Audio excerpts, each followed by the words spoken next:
खुलुमबाय आं सिबि रानि ब्रह्म आंनि एसबि बड' निउज चेनेलाव नोंथांमोनखौ बरायनाय थाबाय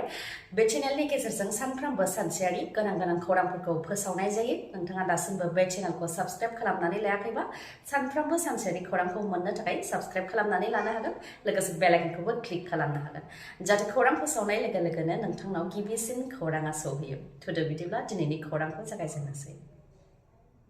खैफोदा हरखाबै बबे समाव फैयो बेखौ जों रावबो हमदांस' हाया आरो दुखुआ हरखाबै सोरनि न'आव फैयो बेखौबो जों रावबो हमदांस' हाया थिग बेबायदिनो गुबुननि न'खौ हाग्रानिफ्राय फैनाय मैदेरा बुफाय बुसि खालामनायखौ नायनो थांनायावनो जिउ खोमानो गोनां जाबाय सासे गुन गोनां बर' फरायसाया लोगोसेनो गाज्रि जोखोम जानो गोनां जादों फरायसानि बिफाया क'क्राझार जिल्लानि सिङाव थानाय कसुगाव डिभिजननि गङिया हालामनि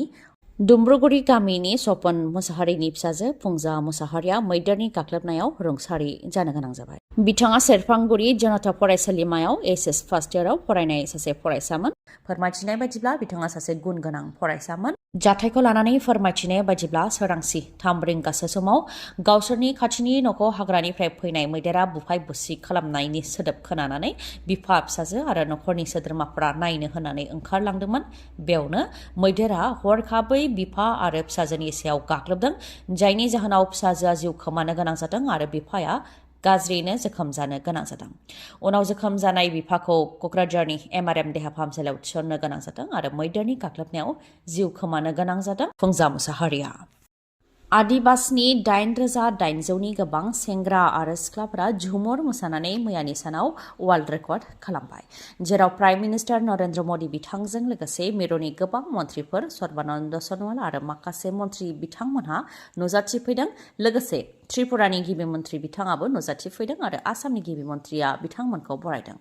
गुवाहाटीआव मैयानि सानाव होंगो दोंगो थासारि सरसजाय स्टेडियामखौ समायना रमायनायै साजायफबनाय जादों आरो मोसाखावरिफोरनि गोजा गुफुर गाबनि गाननाय जोमनाया आरोबाव समायनासिन खालामदों गुवाहाटीनि सरसजाय स्टेडियामखौ गुबुन गुबुन हादर गासै 12 हादरनिफ्राय सा 200 थान्दैफोराबो बे हाबाफारियाव बाहागो लाफैदों होननानै फोरमायथिदों आसामनि गिबि मन्थ्रिया हाबाफारियाव बाहागो लानानै डक्टर हेमन्त बिश्व शर्मा बिथाङा बेखौनो फोसावदों दि आसामनि 3rd आरो 4th ग्रेडनि साख्रियाव आदिबासिनि थाखाय 3% रिजार्भेसन खालामनाय जाबाय बेनि अनगायैबो आसामनि सा बागिसायाव हाई स्कुल बानायनाय जाबाय 300नि गोबां आयुष्मान आरोग्य मन्दिर आरो सा बागानियाफोरनो हानि मोनथाय होनाय जागोन होननानैबो खोथा होयो डक्टर हेमन्त बिश्व शर्माया लोगोसे बिथाङा बुंथिबावदि आसामनि सा बागाननि थागिबिफोरा असमिया रावखौ गावसोरनि राव हिसाबै बजबनानै हारिमु थुनलाइखौ गोजौ फारसे लांदों थांनाय 200 बोसोरनिफ्रायनो थाबोनाय आदिबासिफ्रा आसामनि हारिमुखौ आरो असमिया हारिखौ दाबोनायाव गोबां बिहोमा दंबोयो होननानै गावनि बिबुंथिखौ होयो डक्टर हेमन्त बिश्व शर्माया मख'नो गोनांदि दिनै एडभान्टेज आसाम 2.0 खौबो बेखेवगोन प्राइम मिनिस्टार नरेंद्र मदि बिथाङा दिनै फुंनि 10:15 एडभान्टेज आसाम 2.0 खौ बेखेवगोन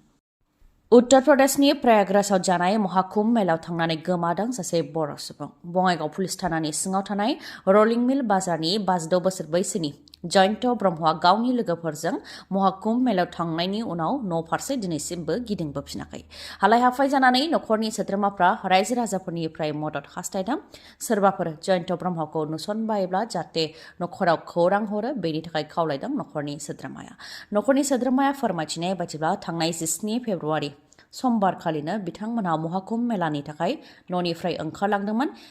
बेनि उनाव 12 रिंगायाव सौहैदोंमोन आरो हरनि समाव बिथांमोनहा दैयाव दुगैदोंमोन अखानायै अदेबानि बुधबार सानखालि ब्रह्मपुत्र मेलाव गाखोनानै न' फारसे फैफिनबायमोन नाथाय फैबाय थानाय समावनो रेलगारिनि दाब्बा सिङावनो गावनि लोगोफोरजों आन्दायलायदों जयन्त ब्रह्मआ फोरमायथिनाय बायदिब्ला जयन्त ब्रह्मआ गावनि दाब्बानिफ्राय गुबुन दाब्बायाव थांदोंमोन नाथाय लोगोफ्रा लेंहरसेयावबो गावनि दाब्बा फारसे फैफिननो रोङाखै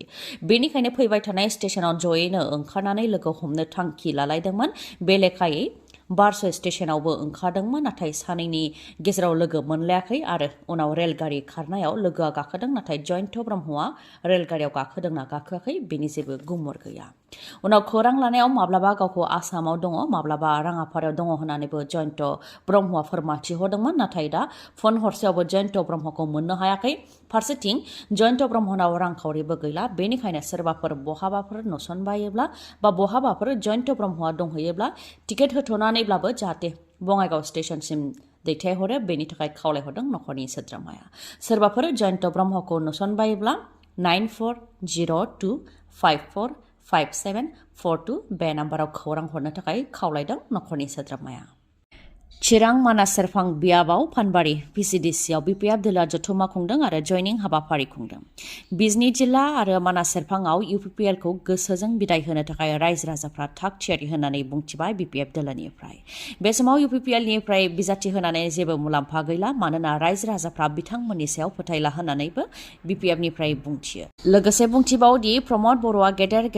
रादाय होनानै गेदेर खोथा होनानै गावनि 5 बोसोर समायखौ बारहोबाय नाथाय खामानि मावनायनि जेबो बिदिन्थि गैया चिरां जिल्लायाव बेबायदि जेबो बिदिन्थि गैया लामा सामानिफ्राय लानानै जेबो फसंथानफोर लुनाय जायाखै जेरै चिरां जिल्लायाव निरेम लुनायनि खोथा दंमोन नाथाय 5 बोसोर बारलांबाय बेखौ लाबोनो हायाखै होननानै बुंथियो आरो बेबायदिनो गोबां बिदिन्थि दं होननानैबो बुंथियो BPF दोलोनिफ्राय लोगोसेनो बुंथिबावदि UPPL नि EM जाय BPF नि रायजो राजानि भट मोननानै देरहासार जानो हादोंमोन आरो BPF नि रायजो राजाफोरनि दुखु दाहाखौ सुफुंनो थाखाय रादाय होदोंमोन नाथाय रायजो राजाफोरखौ थगायलांदों आरो गावनि सम्पथिखौ बानायहोदों UPPL दोलोआ जेबो खामानि मावनो हायाखै बेनो देरसिन इसु होननानैबो बुंथियो BPF दोलोनिफ्राय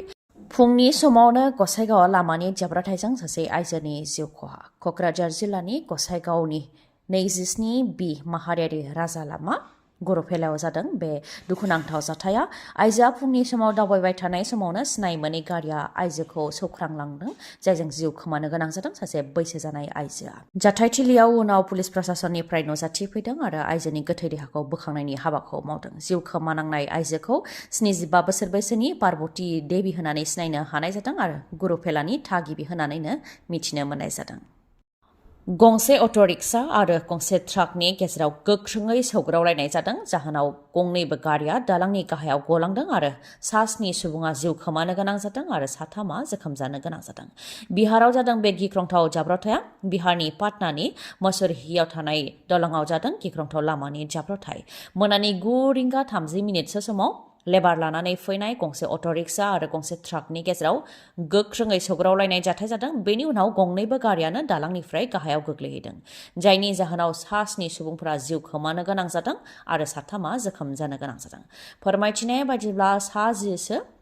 लेबारफोरा अट'रिक्साजों फैगासिनो दंमोन बे समावनो बे दुखुनांथाव जाथाया जानो मोनदों उनाव प्रशासननिफ्राय फैनानै गोथै देहाफोरखौ बोखांनायनि हाबा मावफैदों आरो जायफोर जोखोम जादों बिथांमोनखौ फाहामथायनि थाखाय देहा फाहामसालि फारसे दैथायहरनायनि हाबाखौबो मावदों बिटिआरनि गेलेमु आरो लाइमोन अनसाय बिफाना क'क्राझारनि गेलेमु बिफाननि डाइरेक्टर मावख'नि नब्लाङाव सावरायनाय लादों जेराव मोनबा जिल्लानि फिजिकेल इन्सट्राक्टर कोच साब डिभिजनेल स्पर्ट्स अफिसार आरो डिस्ट्रिक्ट स्पर्ट्स अफिसार जयैनो मोनसे मावबादा खुंदों जेराव बिथांमोनहा मोनसे थांखि लादों दि मोनफ्रोमबो फरायसालियाव सप्तायाव खेबसे थांनानै गेलेमु बिफाननि सायाव गियान हैनाय जागोन बेबायदि मोनसे सावरायदों बेनि अनगायैबो गेलेमु बिफाननि EM बिथाङा फोरमायथिदों दि बड'लेण्ड इउनिभार्सिटियावबो फिजिकेल इडुकेसन बिफान गायसननो थाखाय सावरायनाय जागासिनो दं जुदि बेयो जाफुङोब्ला फिजिकेल इडुकेसनखौ बड'लेण्ड इउनिभार्सिटियावनो खालामनो हागोन होननानैबो बुंथियो बिथाङा नोंथांनि मेगनाव जेंना जादों नामा जुदि जेंना जादोंब्ला आरो नोंथाङा मेगननि मोजां डक्टर नागिरदोंब्ला नोंथांनि थाखाय मोजां खौरां बङाइगावनि आइ हस्पिटालाव फैगोन सिनियर आइ स्पेशलिस्ट डक्टर प्रबिन बसुमतारी बिथाङा एम्स निउ दिल्लीनि बारग' SR RPC आरो दिल्ली GNCTनि बारग' आइ कनसालटेन्ट डक्टर प्रबिन बसुमतारीनि अनगायैबो मेगननि डक्टर आशराफुल आलम आरो डक्टर मेघाली शर्माखौबो बङाइगावनि आइ हस्पिटालाव नोंथांमोनहा मोननो हागोन लोगोसेनो कम्पिउटार पेकनि गेजेरजों केटारेक्ट सार्जारि खालामनो हागोन जेराव जेबो सानाय गैयालासे सुथेनाय गैयालासे आरो गोख्रैनो गाहामाव फैफिननायखौ नोंथांमोनहा मोननो हागोन आबुं थङा जाहैबाय बङाइगाव लवार आसाम हस्पिटालनि उल्था दिगाव बास स्टेन्डनि साखाथियाव फुंनि 10 रिंगानिफ्राय मोनाबिलि 7 रिंगासिम मेगननि डक्टरखौ मोननो हागोन बे बङाइगावनि आइ हस्पिटालाव माबाफोर सुलुं लानो गोसो दंबावोबा नोंथांमोनहा 6900949900 बे नाम्बाराव खौरां लाहरनो खौरांखौ जोबजासे खोनासंनायनि थाखाय गोजोननाय थाबाय गाबोननि सानाव फिन गोदान खौरांजों लोगो मोनफिनगोन दिनैनि थाखाय गोजोन्थों